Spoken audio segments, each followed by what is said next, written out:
Can I ask you a personal question, Kyle? Yeah. Do you keep like a list of movies you want to see, or do you just go, I want to see a movie and then go find one? Like in terms of theaters or just in general? Yeah, in general, for home viewing. Yeah, I don't really have a formal list. No, you just go, hey, I'm in the mood for a movie. Let's go figure out what I want to see. Yeah, or someone this person keeps mentioning this movie. I really should just do that this weekend. But it's not like on a list. It's just like, all right, I guess we're watching. Like, I got to watch Rogue One. So we finished Andor. Let's watch Rogue One this weekend. That's okay. All right. Hey, everyone. Welcome to another edition of, in my head, Disney Trivia Live, Disney Parks Talk, the Disney Morning Show, where we talk about what's going on in the world of Disney, which today is quite a lot. The irony is when there's a lot going on, Kyle's really busy and can't spend a lot of time on the show, but there's so much to cover that the show ends up going long. So it's just a double-edged sword. I'm Doobie Mosley, co-founder here at Laughing Place. That's Kyle Burbank, our very busy executive editorial director, showing off his Disney 100 cap. Let's get started. Yes, if I thought a little bit harder, I would have gone downstairs to go find some Disney ears. Although I have some Mickey 90 ones I could have worn. I also have Club 33 ears. Oh, yeah. So, bougie. Yeah, it was the old days, though. The old logo, the better logo. Couple bougie. I'm ready. Okay, so that Fantastic 50 stock price was at $119.50. It should be good today because the Walt Disney Company CEO actually rang the bell. That should give it some good mojo. $121.38. That is good. Up 1.5% today, as it should be when your company rings the bell. That should make people. They rang a bell. They were at Disneyland, so they had like a fire station type bell instead of the bell, which is like a. Yeah, we're going to look at. We'll just if you go to a quick Twitter, audible. If you go to Twitter, NYSE. I got you. Oh, sorry. I went with this one from our friends at Mickey Visit.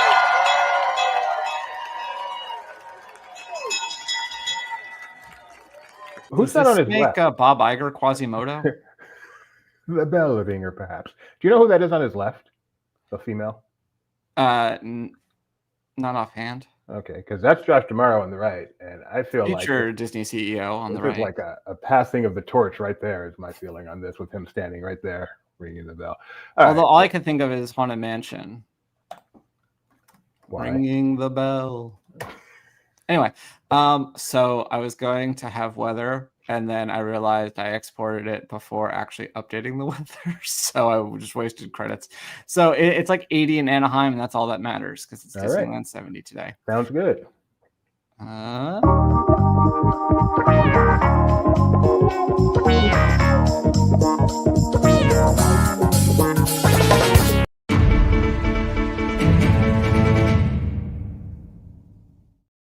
Doobie, did you know that the Disney divisions don't talk to each other or consider each other in any way?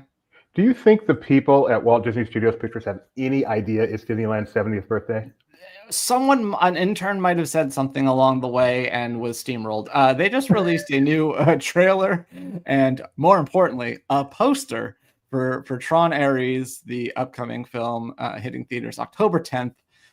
We will not watch the trailer here for obvious reasons, but the poster is available, and you can check out the trailer on our not our YouTube, but on our Twitter, or we'll have an article shortly on Laughing Place. But yeah, maybe it makes sense to do all the hullabaloo in one day, but it seems I don't understand how.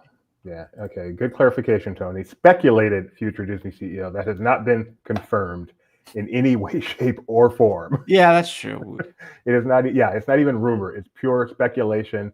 Some might even say trying to manifest it into being, as the new agey kids say these days. Yeah. All right. Speaking of Disneyland 70th, we've already had a packed day, and it's 9:30 in the morning. So it started off. They had a cast party this morning, and we'll start here, I guess. No, you're right. I put it in that order. That's my fault. So we'll start here. They released a new ad campaign. You might have seen it on GMA. This is called Happiest Place on Earth, and the bit is that these are real families and friends that they invited, and they just capture them. It's not really scripted, and they just wanted to capture the happy moments that happen on a Disney vacation. So it's a very sweet ad. It plays I Can Go the Distance, I believe. And very nice, slow piano version of it. Really, really nice, actually. So you can watch that over on our site. They sent us 3 different versions. This is the full 90-second version. There's also a 30-second and a 15-second. And you can believe I watched them all to make sure that they were the same content, just in different shortnesses.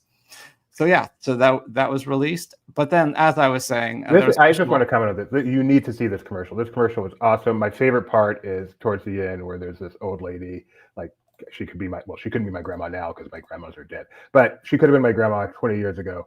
And just going, there she is. I want to come back. It was just, it's really cool commercial. It's not Disneyland Paris duck level, but it's still pretty good. It's got some feelings in it.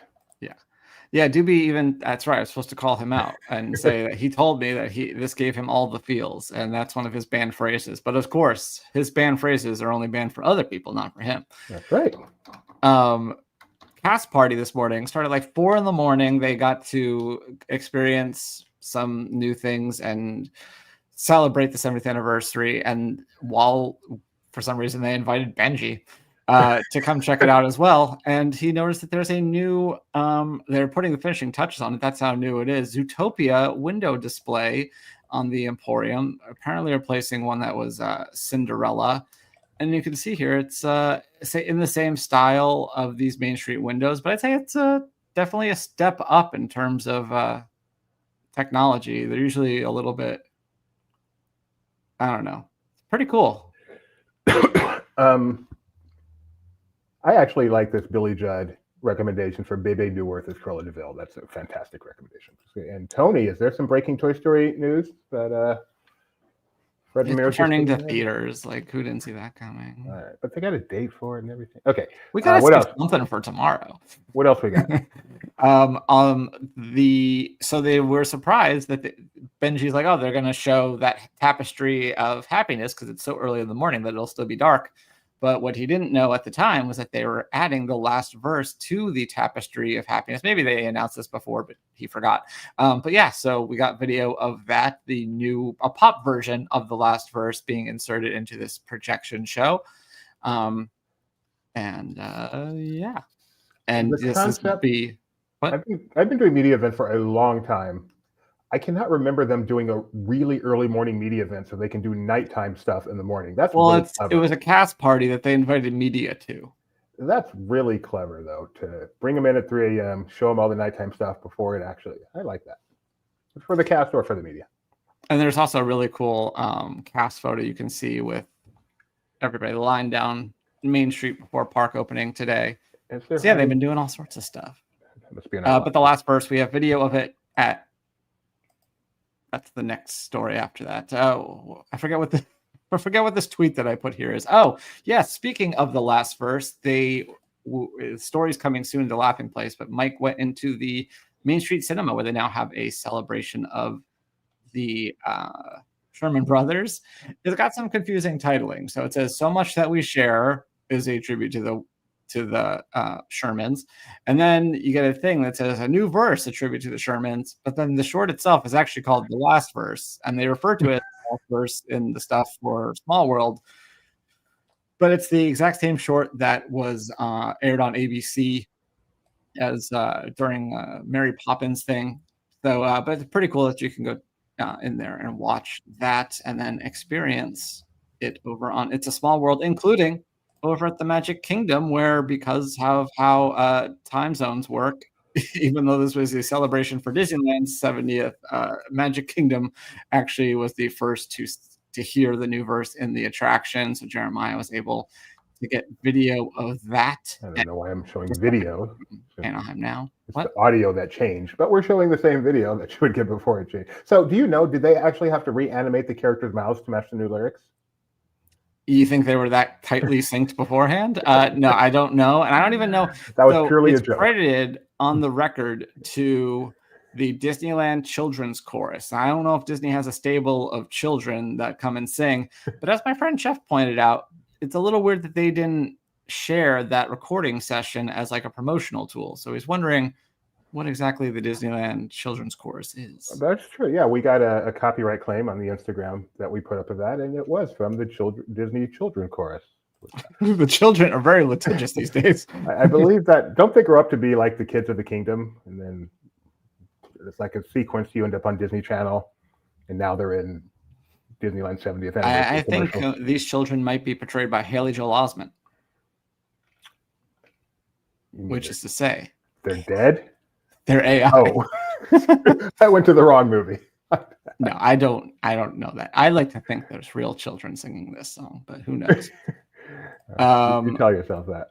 But stepping away from Disneyland 70, yesterday we got a teaser trailer for Hoppers from Pixar. Doobie, did you watch it? I must admit, I did not. I'm sorry. Am I supposed to fire you on the spot, or is that only if you tell me because you didn't want spoilers?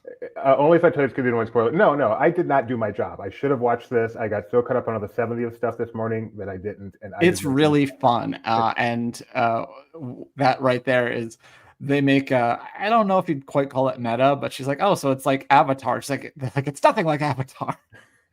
But she ends up, yes, in this body of a beaver and can understand the things, and then upsets the natural order, as we see shortly. But yeah, I really enjoyed this teaser. I'm looking forward to this, and it hits theaters March 6th, 2026. And Tony's just excited that they are promoting the original idea and hopefully do a better job of it than with Elia. Let's get an original movie that does well. That would be nice. I think it's a fascinating analysis what they put as what movies they show in the studio that brought you. And this one, it was Inside Out 2, and then I think it's at Toy Story 2, 3, 4. So it's like, yes, we are the ones that make those great sequels that you love. Come watch this one too. Yeah, no, I think it's funny that there's like, we did all 4 of them. You know it. All right. Also at Walt Disney World, they are finally getting in on the BDX game. The BDX Droids are those cool little tiny robot droids that have made their appearances at many of the international parks, and I think they've been at Disneyland too. And now they started at Disneyland. Okay, so yeah, now they finally come to Batu in Walt Disney World, Galaxy's Edge, and they're just so adorable. And they have many showings throughout the day at near Droid Depot, Millennium Falcon, and the Thai Echelon. They will be here through August 30th. They are scheduled. You can check the app. You don't have to just hang out. Make sure you keep your eye level low. You don't want to look up at all. You might see some things that hurt the magic, but yeah, pretty cool stuff. BDX Droids. I saw them one time in Tokyo briefly, and they're just what is the word? Kawaii. They are very kawaii. Kawaii. Kawai, I believe. Only way I can remember it is the Hawaiian island. Yeah, it's pretty close. We rang the bell already. Yeah, we rang the bell already. It made sense to put that up there. Freakier Friday, getting some in-park promotion. Disney legend Jamie Lee Curtis stopped by the park along with other cast members, Julia Butters, Sophia Hammonds, Manny Jacinto, and Chad Michael Murray were all there. But the main highlight was that they had the band Pink Slip perform at Tomorrowland Terrace, a venue where I've seen many a punk band or just really suburban legends. But yeah, pretty fun little pop-up idea. I do think it's weird because I thought Lindsay Lohan's character was in Pink Slip, but she wasn't there, so that's sad. You know, she's never mind. All right, and also Kyle, new walls. I put new wall quote alert because this is Doobie's. This is what he loved at the Rivers of America here. So I thought we'd take a look at these. But some construction walls have popped up in Toy Story Land. The rumor is that there's going to be a new snack spot, a snack kiosk, but not in the universal way. Like, I don't think a new coaster is going here. I think it's actually a snack kiosk. But being there for a child is the most noble thing a toy can do. I'll have to perform one of my operations, and with the Sid logo, because obviously that's a Sid quote. What else we got? Is that all of them? Oh no, there's 3 more. Sorry. Go ahead. Yodel hee hoo. You can do better. I assume you can do better. No. And Recon Plan Charlie, execute. Let's move. Probably one more move in there. 2 more moves. But, yeah. Lots of moves. Was that all one right? better? That was better. See, you're an actor, Kyle. I know you can do better. I'm not really an actor. You are a paid on-screen performer. No. Oh yeah. Yeah. So that's at Walt Disney World as they're doing construction, but also coming to Walt Disney World, Doobie.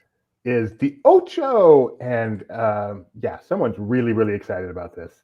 And that would be my wife. ESPN's the Ocho, which is this really cool thing they started doing quite a while ago now, where they show some sports that aren't typically on TV. So this year, there will be over 65 hours starting July 31st to August 3rd on all the ESPN platforms, including 30 never before broadcast sports, including soap hockey and outhouse racing, which, get your bets in now.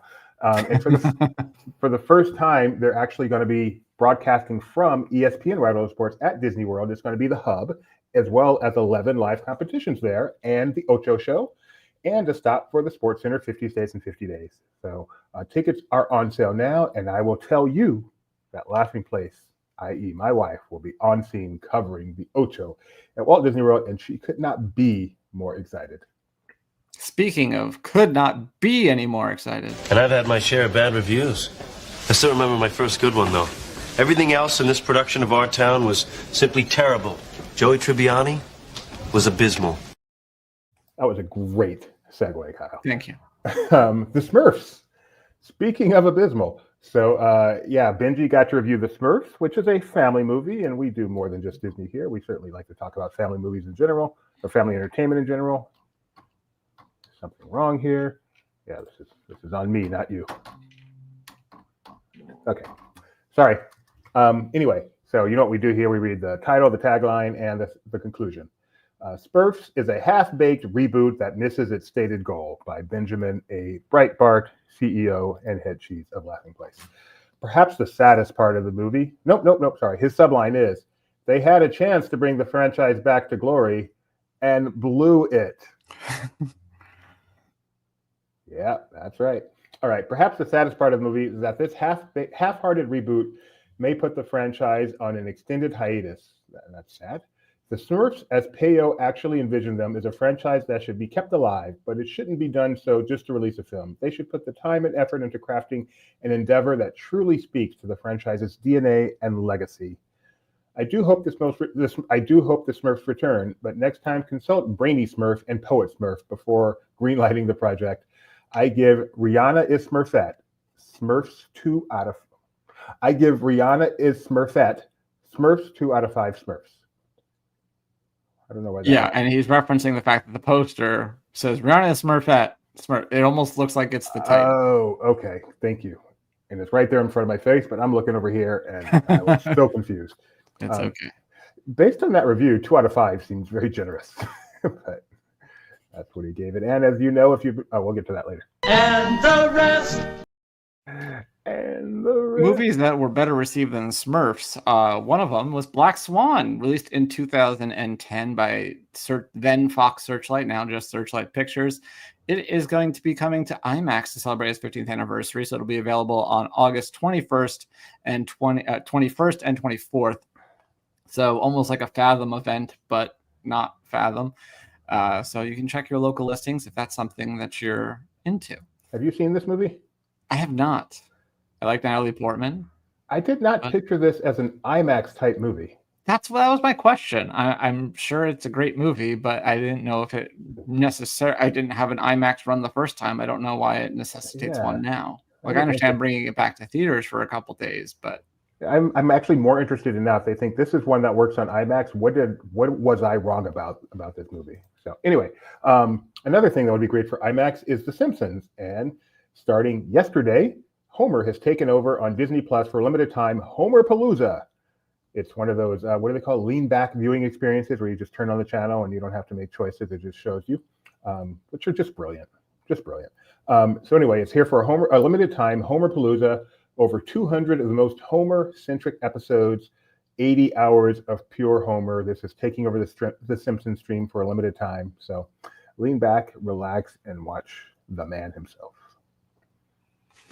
And Fantastic Four are meeting up with Gargoyles. That's right, the Disney afternoon show. And Marvel's First Family will be teaming up for a special one-shot comic from Marvel. This will be released October 15th. It's going to be written by the Gargoyles creator, Greg Weisman. And interestingly, so I guess Gargoyles comics are released by Dynamite Entertainment. So this team up will be Marvel. The other one, which will presumably be titled Gargoyles Fantastic Four instead of Fantastic Four Gargoyles, will be released by Dynamite Entertainment as well. It'll be the same continuity, though. So an interesting little decision there.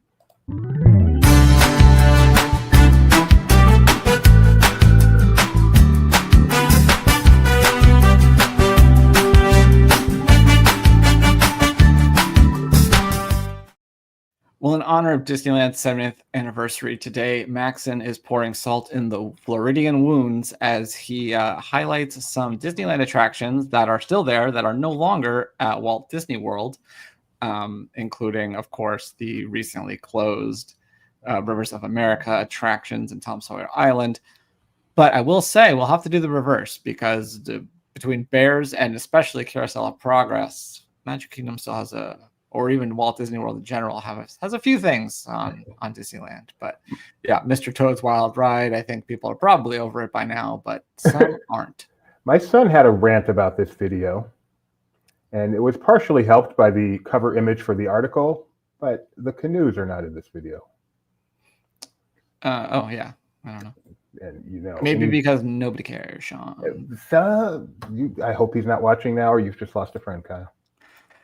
Are we friends? I didn't know. He also, Max was busy. He did a throwback article looking at some Y2K films and series that should be on your list, including Ice Princess, starring the late Michelle Trachtenberg, among a few other picks there. Treasure Planet people love or hate or never saw. Phil of the Future. So yeah, you can see his full list over on Laughing Place, and make sure you add them to your Disney Plus watch list. I don't know if the Disney Channel games, I don't know if you can watch those. Maybe you can. Probably if you put it in the article, right? Or maybe he's saying he wants to see it come to Disney Plus. It could be. Yeah. Anyway, speaking of playing games, Doobie also took the time to make a Disneyland Park edition of not Sorcerer Streak, but Villains Challenge, or Disney Hangman game. So you can go ahead and play that. And in case you're wondering, we tried to make this a little bit clearer. The character photos you see there don't have anything to do. It's not like a clue or anything. You have a villain and you have a hero. And the goal is to save our hero by guessing correctly. And every time you guess wrong, you put it closer to peril. So if Scar beats Simba, that's no good. You want Simba to defeat Scar by guessing this phrase correctly. Doobie, can you do it? I thought we were watching a video the entire time. It didn't even dawn on me that you were actually playing Pirate's Lair, which, if you're not familiar, I believe that's what the Tom Sawyer section is, right? Or is that something else? It was. I'm trying to think. I mean, yes, it is Tom Sawyer Island, but I don't remember how that was the Jack Sparrow and the whole thing. But yes, at one time it was certainly like Tom Sawyer Island featuring Pirate's Lair or something like that. Yeah. The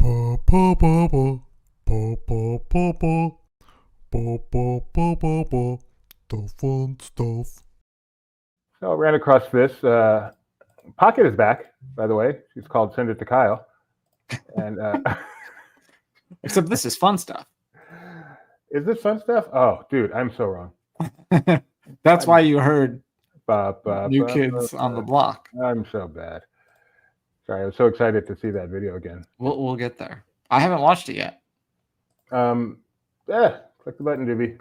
So this is a Iron Man Lego thingy that was built by a robotics engineer for a Marvel HQ video. It is life size. It has 230,000 elements, which equates to about 260 pounds of Lego. No S. It has Lego powered up motors and a lot of tenacity help put this together. It is full size. It is pretty cool. I would not have the patience to build one finger of this, but pretty neat stuff. Sorry, 1 second. Regular business calls. Okay. All right.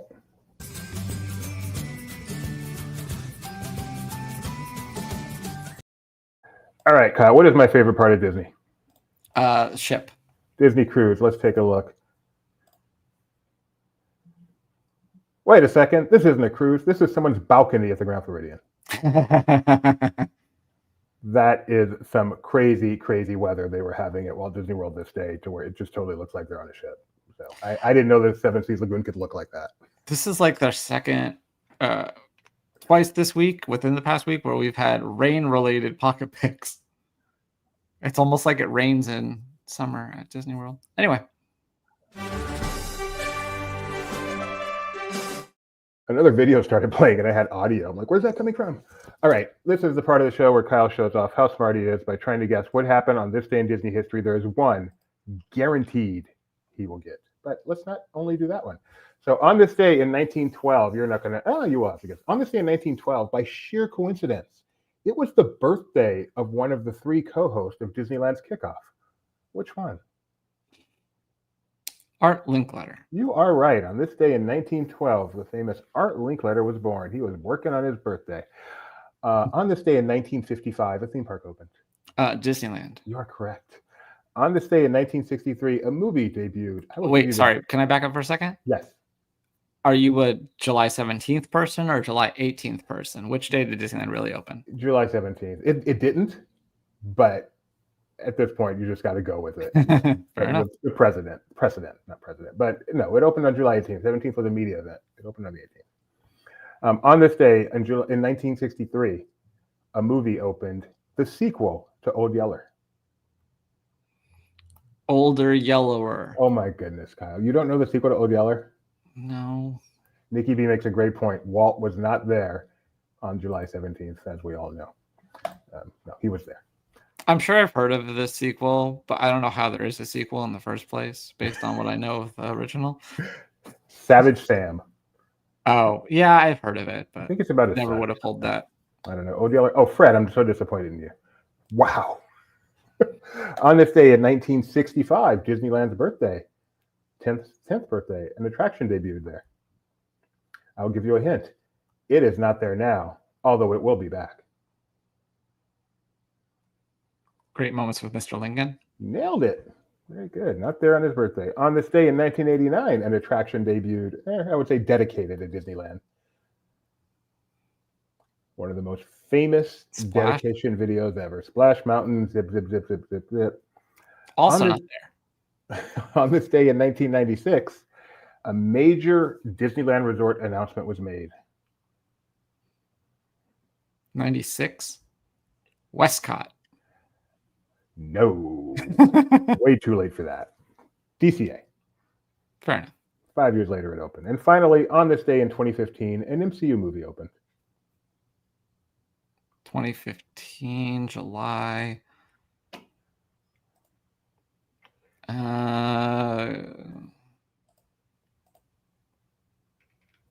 Does that Dark World? No, it is there have been two other Ant-Man? stints, but this was the first. Ant-Man. You are correct. Nice. I did okay. You did pretty well. You could give me a second shot on that DCA question too. Just saying.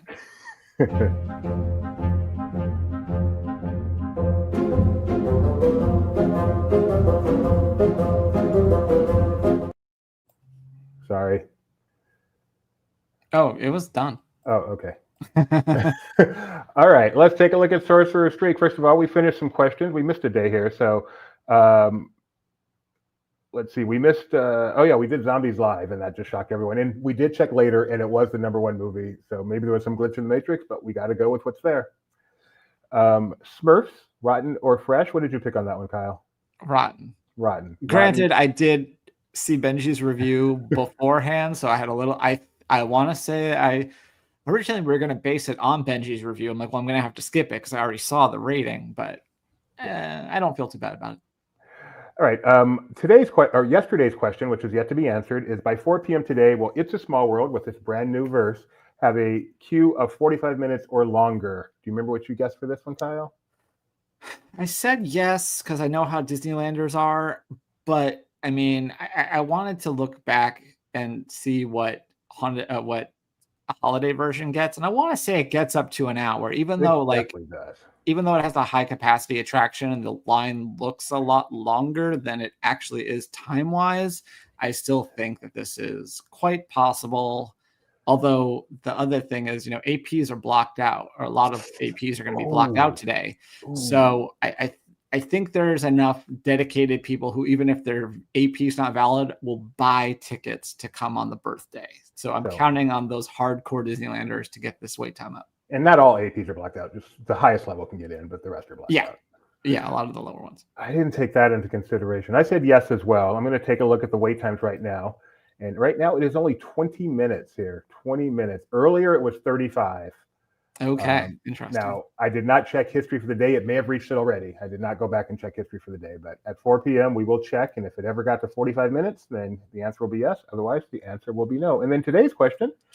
Should we have someone go get a flick and then not forget to give it to them? And then Instant disqualification. Today's question is, for tomorrow, we're going to stick with the wait times. Tomorrow, will the highest wait time at Animal Kingdom be Flight of Passage? And again, with the cutoff time of 7 p.m. Pacific, 7 p.m. Eastern, 4 p.m. Pacific. Typically, Flight of Passage is the longest wait in the park, so I would expect this to be a resounding yes. But every now and then, Navi River Journey is a big shock. So, yeah, that one, or depending on the day, if the morning rush of Kilimanjaro can rival it. You are very, very true there. So we'll see if you are a wait time expert. So Sorcerer Streak, these are our first two wait time questions. There are going to be a lot of wait time questions. That's kind of a fallback you can always do every day when there's not something else really jumping out at you. So there you go. Will Flight of Passage be the biggest wait Animal Kingdom on Friday? Get your vote in now. laughingplace.com/streak. Start if you haven't joined. If you haven't started playing with this yet, we still got a ways to go on this season. So join the fun. I'm going to take a quick look and see if there's anything else groundbreaking to talk about. But I do want to mention we have a live blog going for our Disneyland 70th coverage. So if you go to Laughing Place and you look on the sidebar there where it says now covering, there's a link to the live blog. And so instead of having to go over to Twitter and follow it there, it'll automatically update with all of our tweets and including links to our articles as they get posted there. Go ahead and check that out. It's also on the top of the site, right? Finding the historical plaques. I'm sure there'll be some discussion of that tomorrow. And it's on the top of every page right now too. Is our breaking news? Go check that out. Oh man, this must be merchandise. And can we look at the new logo for a second? The temporary celebration logo. Yeah, we made a special logo inspired by the old Disneyland sign. That's kind of that same font. I didn't make the flags as long as that one, but yeah, so you can check that out. And if you're on the homepage and you click that, it'll take you to our Disneyland 70th tag where you can keep up with all of the news coming out of the park today. So lots of ways to stay informed, even if you can't be at Disneyland for its big anniversary today. But we will be back tomorrow. We'll have winners and losers. Favorite segment of the week. And I won't forget it this time. And we will see you all then. Au revoir. Have a great day, everybody. Bye.